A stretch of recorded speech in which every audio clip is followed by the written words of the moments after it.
Welcome all of you for watching me right now. এই মুহূর্তে যারা আমাকে শুনছো তোমাদের সকলকে অনেক অনেক শুভেচ্ছা এবং স্বাগত। আজকে আমরা ক্লাস 10 এর প্রথম লেসন 1 ফাদার্স হেল্প নিয়ে আলোচনা করব।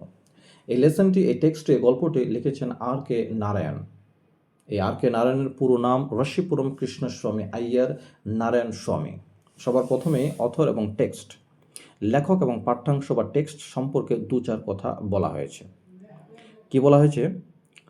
আর কে Narayan was born in 1906 and died in 2001, is one of the leading figures of early Indian literature in English. আর কে নারায়ণ, যিনি 1906 সালে জন্মগ্রহণ করেছিলেন এবং যিনি 2001-এ মারা যান, তিনি হলেন ওয়ান অফ দ্য, একজন অন্যতম, লিডিং ফিগার্স, অগ্রগণ্য ব্যক্তিত্ব। লিডিং মানে অগ্রগণ্য বা বিশিষ্ট বা প্রধান বা বিখ্যাত, ফিগার্স মানে হচ্ছে ব্যক্তিত্ব। তিনি একজন অন্যতম অগ্রগণ্য ব্যক্তিত্ব বা প্রধান ব্যক্তিত্ব বা বিশিষ্ট ব্যক্তিত্ব of early Indian literature in English, প্রথম দিকের বা গোড়ার দিকের ভারতীয় ইংরেজি সাহিত্যের, অর্থাৎ প্রথম দিকে বা গোড়ার দিকে ইংরেজিতে যারা ভারতীয় সাহিত্য রচনা করতেন, যারা ভারতীয় সাহিত্য লিখতেন ইংরেজিতে, তাদের মধ্যে একজন অন্যতম অগ্রগণ্য ব্যক্তিত্ব ছিলেন এই আর কে নারায়ণ।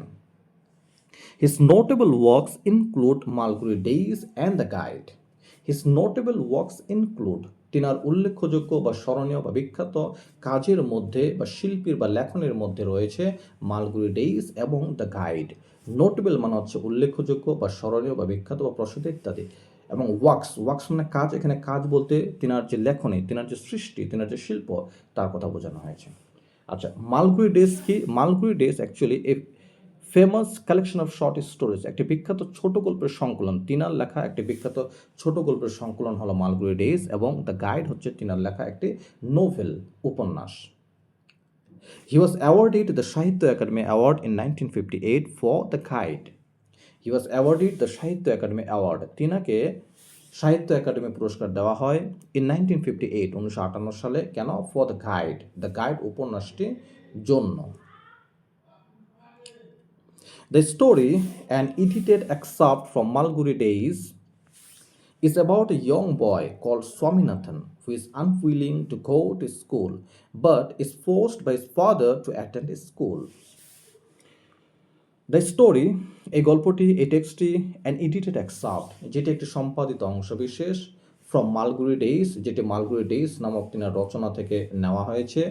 এই গল্পটি is about a young boy call Swaminathan, এটি স্বামীনাথন নামক একটি ইয়ং বা কম বয়সী ছেলের সম্পর্কে। Who is unwilling to go to school, যে ছেলেটি স্কুলে যেতে চাইছিল না। But is forced by his father, কিন্তু তার বাবা তাকে বাধ্য করেন, সে তার বাবার দ্বারা বাধ্য হয় টু অ্যাটেন্ড স্কুল, স্কুলে যেতে। The story explores how through the events that follow Swami's original reservations about his teacher Samuel get transformed considerably.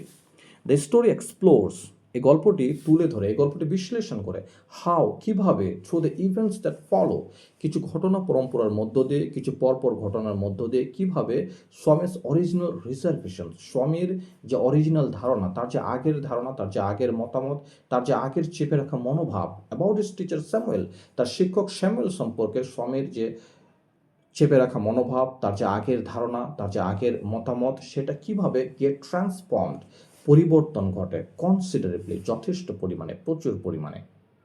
ওকে, এবার আমরা মূল টেক্সটটি পড়ব। ইউনিট 1।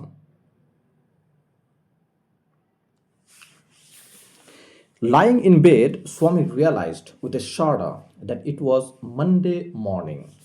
লাইং ইন বেড, বিছানায় শুয়ে, স্বামী রিয়ালাইজড, স্বামী বুঝতে পারলো, স্বামী উপলব্ধি করলো। রিয়ালাইজ মানে বুঝতে পারা, উপলব্ধি করা।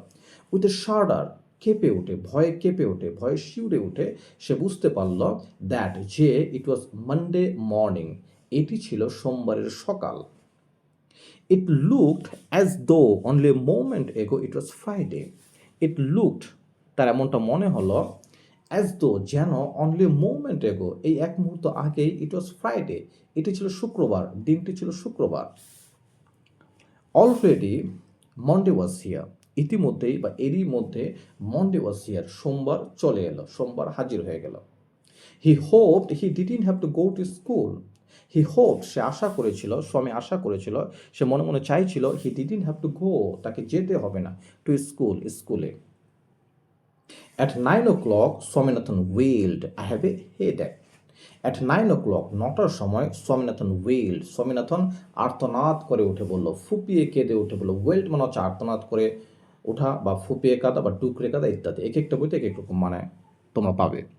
যাই হোক, তো স্বামীনাথন ওয়েল্ড, স্বামীনাথন আর্তনাদ করে উঠে বলল, আই হ্যাভ এ হেডেক, আমার মাথায় যন্ত্রণা হচ্ছে, আমার মাথা ব্যথা করছে। মাদার জেনারেসলি সাজেস্টেড দ্যাট স্বামী might stay at home. Mother খুব সহৃদয়ভাবে, খুব উদারভাবে সাজেস্টেড, তিনি বললেন, তিনি পরামর্শ দিলেন, দ্যাট যে স্বামী মাইট স্টে অ্যাট হোম, স্বামী বাড়িতেই থেকে যেতে পারে, সে স্কুলে যেতে হবে না, সে বরং ঘরেই থাকুক, বাড়িতেই থাকুক। At 9:30, when he ought to have been in the school prayer hall, Swami was lying on the bench in mother's room. At 9:30, 9:30 সময়, when he ought to have been, যখন তার থাকা উচিত ছিল, যখন স্বামীর থাকার কথা ছিল, in the school prayer hall, স্কুলের প্রার্থনা হলে বা স্কুলের প্রার্থনা কক্ষে যখন তার থাকার কথা ছিল, তখন স্বামী was lying, সেই সময় সে শুয়েছিল, on the bench in mother's room, তার মায়ের ঘরের বেঞ্চের উপর। Father asked him, have you no school today? Father asked him, বাবা তাকে জিজ্ঞেস করলেন, have you no school today? তোমার কি আজকে কোনো স্কুল নেই?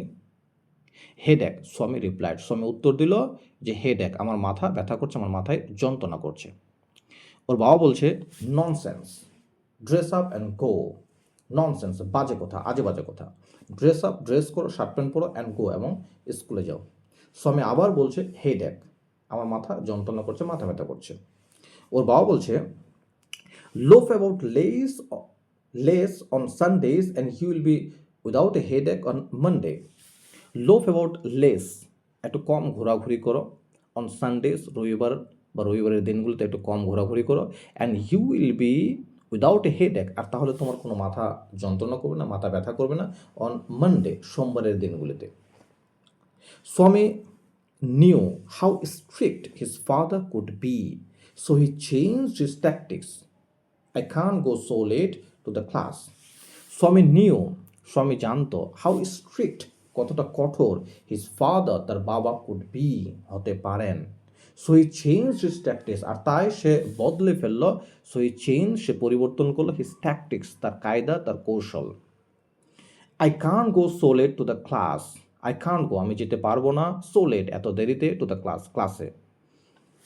ওর বাবা বলছে, you will have to, it's your own fault, you will have to, তোমাকে যেতেই হবে, it's your own fault, এটা তোমার দোষ, এটা তোমার নিজেরই দোষ।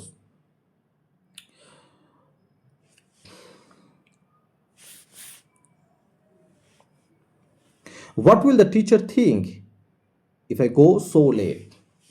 স্বামী বলছে, what will the teacher think, teacher কী ভাববেন, শিক্ষক মহাশয় কী ভাববেন, ইফ আই গো, যদি আমি যাই, সো লেট, এতটা দেরিতে। ওর বাবা বলছে, tell him you had a headache and so are late. Tell him, তিনাকে বলবে, তোমার টিচারকে বলবে, তোমার শিক্ষক মহাশয়কে বলবে, ইউ হ্যাড এ হেডেক, তোমার মাথায় যন্ত্রণা ছিল, তোমার মাথা ব্যথা করছিল, অ্যান্ড সো আর লেট, আর সেজন্য তোমার দেরি হয়ে গেছে।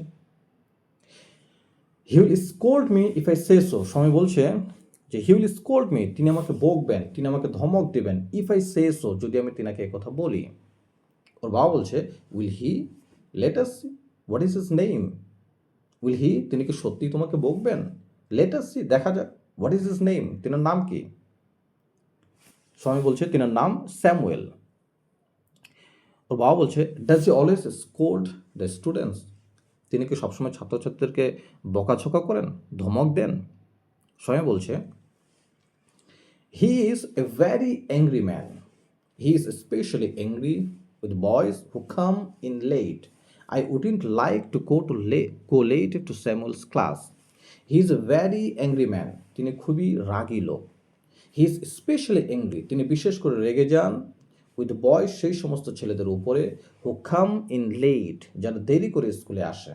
I wouldn't like to go late, আমার দেরি করে যাওয়ার একেবারেই কোনো ইচ্ছা নেই, টু স্যামুয়েলস ক্লাস, স্যামুয়েল স্যারের ক্লাসে। ওর বাবা বলছে, if he is so angry, why not tell your headmaster about it?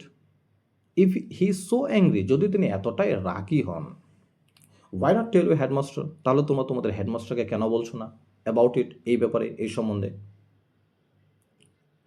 স্বামী বলছে they say that even the headmaster is afraid of him. They say, তারা বলে, অর্থাৎ ওরা বলে বা সবাই বলে দ্যাট, যে ইভেন, এমনকি the headmaster is afraid of him, হেডমাস্টারও তিনাকে ভয় পান, স্যামুয়েল স্যারকে ভয় পান। যাই হোক, ইউনিট 1 এখান থেকে। এরপরে আমরা ইউনিট 1-এর এক্সারসাইজগুলো সলভ করব। Okay, exercise 1, choose the correct alternative to complete the following sentences. Choose the correct alternative, সঠিক বিকল্পটি বেছে নাও, to complete the following sentences, নিচের বাক্যগুলোকে সম্পূর্ণ করার জন্য। এখানে এক একটা বাক্য দিয়েছে, যে বাক্যগুলোকে সম্পূর্ণ করতে গেলে বাকি নিচে যে 4টা অপশন দেওয়া রয়েছে অল্টারনেটিভ, সেই অল্টারনেটিভ থেকে একটা অল্টারনেটিভ চুজ করে বাক্যগুলোকে ফুল করতে বলছে।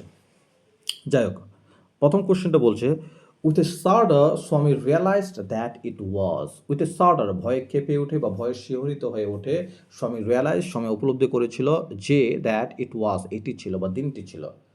ভয়ে কেঁপে উঠে স্বামী উপলব্ধি করেছিল যে দিনটি ছিল, কোন দিন ছিল সেটি? সোমবার, মানডে। তাহলে option number 4। Okay, number B, when Swami ought to have been in the school prayer hall, he was lying on the. When Swami ought to have been, যখন স্বামীর থাকা উচিত ছিল in the school prayer hall, স্কুলের প্রার্থনা কক্ষে, he was lying, তখন সে শুয়েছিল on the, উপরে, কিসের উপর সে শুয়েছিল? আমরা জানি বেঞ্চের উপরে শুয়েছিল, তার মায়ের ঘরের বেঞ্চের উপরে শুয়েছিল। এখানে অপশন নাম্বার 1 তাহলে হবে bench. Okay, number 3, according to Swami, Samuel is especially angry with boys who are. According to Swami, স্বামীর মতে, স্যামুয়েল ইজ স্পেশালি অ্যাংরি, তার টিচার স্যামুয়েল স্পেশালি রেগে যেতেন, তিনি বিশেষভাবে রেগে যেতেন উইথ বয়েজ, সেই সমস্ত ছেলেদের উপর, হু আর, যারা কি? নাম্বার 2, লেট, যারা দেরি করতো, যারা দেরি করে স্কুলে আসতো। তাহলে 2 নম্বর অপশনটা এখানে correct. Okay, exercise number 2, fill in the chart with information from the text. নিচে চারটি পূরণ করতে বলছে উইথ ইনফরমেশন, তথ্য দিয়ে, কোথা থেকে? ফ্রম দ্য টেক্সট, পাঠ্যাংশ থেকে, যে পড়াটা আমরা পড়লাম টেক্সট থেকে, পাঠ্যাংশ থেকে ইনফরমেশন নিয়ে এই চারটি পূরণ করতে বলছে। নাম্বার এ, টাইম ওয়েন স্বামী complaint of A headache. Time, সময়, ওয়েন স্বামী কমপ্লেন, যখন স্বামী অভিযোগ জানিয়েছিল, অফ এ হেডএক, মাথার যন্ত্রণার, মাথা ব্যথার। স্বামী মাথার যন্ত্রণার, মাথা ব্যথার অভিযোগ করেছিল, যে সময়টাতে, সে সময়টা লিখতে হবে। রাইট হ্যান্ড সাইডে, ডান সাইডে সময়টা লিখতে হবে। আমরা জানি 9টার সময় সে অভিযোগ করেছিল, আমরা এইভাবে লিখতে পারি অ্যাট 9 AM, অথবা আমরা এরকম করে লিখতে পারি অ্যাট 9 o'clock, একই কথা। Next, number B, person who ordered Swami to dress up and go to school. Person who ordered Swami, যে ব্যক্তি স্বামীকে আদেশ দিয়েছিল, তাকে বলেছিল টু ড্রেস আপ, জামা কাপড় পরতে, অ্যান্ড গো টু স্কুল, এবং স্কুলে যেতে। কে বলেছিল? আমরা জানি স্বামীর ফাদার, স্বামীর বাবা বলেছিল। আমরা এইভাবে লিখতে পারি স্বামীর ফাদার অথবা his father. Next, number C, name the teacher mention by Swami. Name the teacher, সেই শিক্ষকের নাম কি? মেনশন বাই স্বামী, যার কথা স্বামী উল্লেখ করেছে, যার কথা স্বামী এই টেক্সটটাতে বলেছে, তার টিচার নাম ছিল স্যামুয়েল। তাহলে অ্যান্সার স্যামুয়েল। নেক্সট, নাম্বার 3,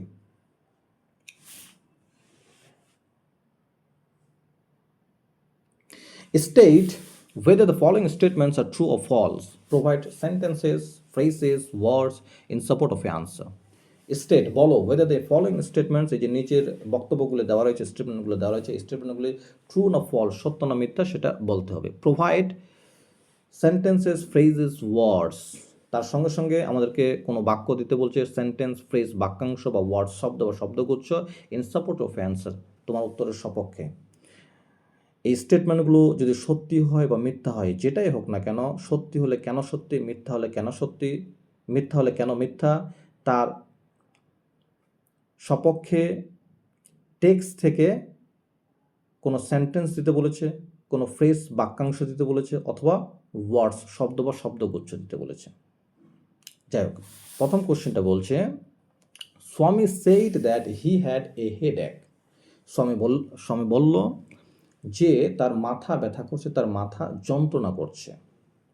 আমরা জানি এটি সত্যি, তবে যে লাইন দেখে টেক্সটের যে পড়াতে যে লাইন দেখে আমাদের মনে হয়েছে এটা সত্যি, সাপোর্টিং স্টেটমেন্ট হিসেবে সেই লাইনটাকে দিতে হবে, লিখতে হবে। তাহলে স্বামী said that he had a headache, স্বামী বলেছিল তার মাথা ব্যথা করছে, এটা সত্যি আমরা জানি। এবার কোন লাইন দেখে মনে হয়েছে? আমাদের ওই টেক্সটাতে একটা লাইন রয়েছে, at 9 o'clock Swaminathan wailed I have a headache. At 9 o'clock, 9টার সময় স্বামীনাথন ওয়েলড, স্বামীনাথন বিলাপ করে বলেছিল আই হ্যাভ এ হেডেক, আমার মাথা ব্যথা করছে, আমার মাথা যন্ত্রণা করছে। তাহলে এই লাইনটা দেখে আমরা বুঝতে পারছি যে এই বাক্যটা সত্যি, এই স্টেটমেন্টটা ট্রু, সত্য। তাহলে এই লাইনটা হবে এখানে supporting statement. Next number B, Swami was lying in his father's room, Swami তার বাবার ঘরে শুয়েছিল। আমরা জানি এটা ফলস। আর পড়ার কোন টেক্সটের কোন লাইনটা দেখে এটা মনে হয়েছে বা কোন লাইনটা দেখে আমরা বুঝতে পারছি যে এটা ফলস? আমরা এই লাইনটা দেখে বুঝতে পারছি যে স্বামী was lying on the bench in mother's room, কারণ আমরা পড়েছি পড়াটাতে যে স্বামী তার মায়ের ঘরের বেঞ্চে শুয়েছিল, তাই এটা ফলস। এবং এই যে লাইনটা দেখে আমরা বুঝতে পারছি যে এই বি নাম্বার কোশ্চেনটা ফলস, তাহলে এই লাইনটা এটা হবে supporting statement. Next, according to Swami the headmaster was not afraid of Samuel.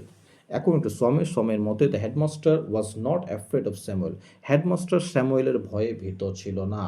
আমরা জানি এটা ফলস। কেন? কারণ আমরা শেষের দিকে একটা লাইন, যে লাইনটা আমরা এখানে সাপোর্টিং স্টেটমেন্ট হিসেবে লিখেছি, they say that even the headmaster is afraid of him. They say, তারা বলে বা সবাই বলে যে এমনকি হেডমাস্টারও তাকে দেখে ভয় পায়। এই লাইনটা দেখে আমরা বুঝতে পারছি যে সি নম্বর কোশ্চেনটা ফলস, মিথ্যা। তাই এটা ব্র্যাকেটে আমাদের ফলস লিখতে হবে এবং সাপোর্টিং স্টেটমেন্ট হিসেবে ওই লাইনটা, যে লাইনটা দেখে আমরা বুঝতে পারছি যে এটা ফলস, সেই লাইনটা লিখতে হবে। যাই হোক, এখান থেকে ইউনিট 1, নেক্সট ভিডিওতে আমরা ইউনিট 2 পড়ব। ভিডিওটি ইনফরমেটিভ মনে হলে তোমরা সাবস্ক্রাইব করবে এবং ফলো করবে, এবং সেই সঙ্গে সঙ্গে তোমরা ভিডিওটিতে অবশ্যই লাইক, কমেন্ট এবং শেয়ার করবে যেন অন্যরাও ভিডিওটি দেখতে পায়। Good bye.